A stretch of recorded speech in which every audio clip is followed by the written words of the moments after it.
agent that I just finished. I call this AI agent a SQL Developer AI Assistant because it will take my knowledge of my daily work and finish my task. I will go to the details later. Before that, I will share a bigger picture of what does learning AI mean in our work. I think learning AI means using AI in our daily life. Our daily life is about writing code and provide the data or data interpretation to our customers. So I will use AI to write my code faster. And for doing that, I can use GitHub Copilot, coding helper, or I can do a ChatGPT UI to chat with those LLM, and this is the first step of me using AI in my daily life. That is a single step interaction,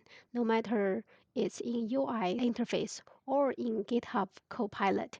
Um, mm, I would put one command in the our conversation and AI will return one answer to my command. So that is one single step. And then the second part is when we use API key of LLM, we can write some workflow, and during this workflow we can let AI to have multiple steps to work with us. Of course, these multiple steps are controlled by our program, so it's not completely intelligent. The third step is when we gain enough knowledge about API call and we can make it more intelligently. Today, my AI agent is about the second step, and I will show you later. I kind of have two-step interact with AI. For the explanation of the code, I will first explain my normal daily life. One of the workflow I have is a group of people from different place will ask me questions, and I will have three categories of those people. One is representative support, another is business management, another group team members. For the representative support, they are asking questions about one specific customer account or one specific customer orders. So when they cannot figure out the question, they will ask me. I will go to dig more information related to the customer or account or the order and then provide some feedback based on my research to back to customer representatives. And for business management, they will ask more about revenue aggregation or other specific aggregation or change of aggregation over time. The third part is the team member might ask me different processes that our team are in charge of. The process A has some problem or process B. And when they ask me questions, I never start from ground zero and just with a blank canvas of the database and write the query. Most of the time, uh, I will go to my folders and find the previous SQL code and change the SQL code, mostly change the where clause about the related to this question, and then use that SQL to get the data and answer their questions. So this is the my workflow.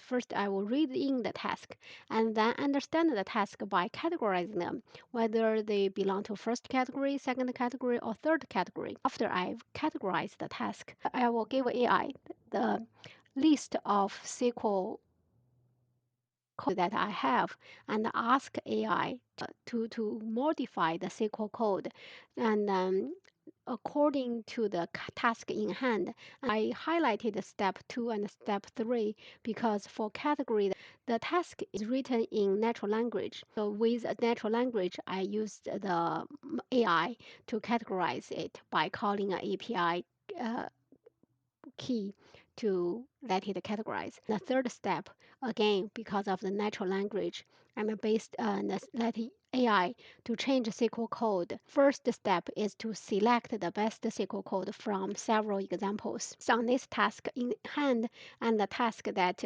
paired with that SQL, and then change the SQL then change the SQL code based on the information. So these two steps I have called AI for first time categorize and second time change the SQL pair. And of course, the fourth step, the Python code will just execute the SQL code from the third step and save the data and save the task, save the category, save the SQL. Why we save these three? Because we want to accumulate knowledge, and based on the accumulated knowledge, we are getting smarter. We can monitor whether AI is making a correct decision for these two steps. If we found that AI is making mistakes, we will try to go back to provide more information so that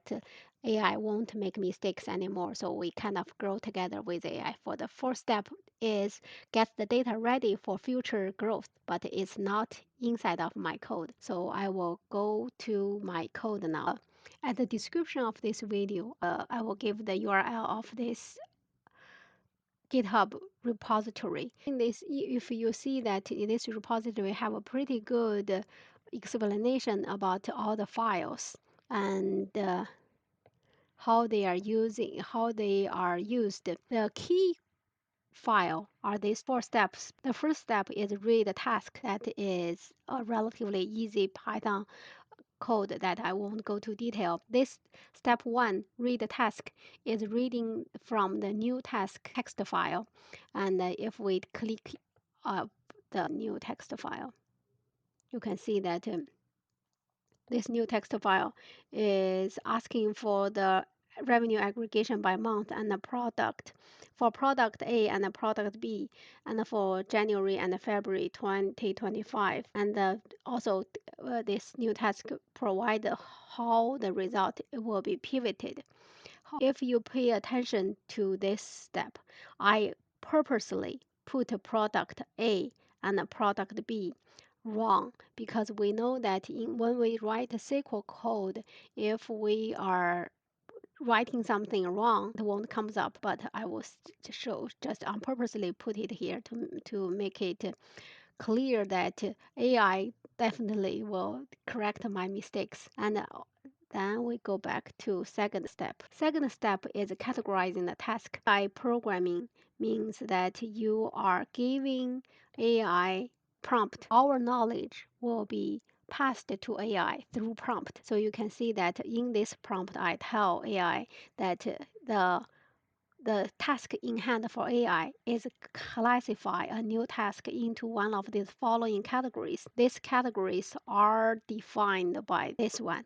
This is a new task description. And then I also tell AI respond with just the label of the category, and then after this it will return a category. This category will again to feed into step 3. In the step 3, the first thing is based on the category and generate a prompt. If this is managerial report, it will read this SQL examples into the prompt.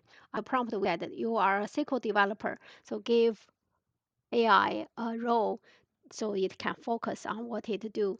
And then we also provided several example code which is reading from these two different texts based on category. And then you tell AI to modify the SQL code based on the task in hand. We already showed the new task is about a managerial request. So let's see the managerial report. Inside of this managerial report, I provided two examples. And you can see that the first one is total revenue of product A. And then the second one is very similar, the revenue aggregation by month and the product, and also the format is same as a pivot something. But this SQL is by month and products. In our task in hand, we specifically to ask for only 2 months and only part of the time and only part of the product list.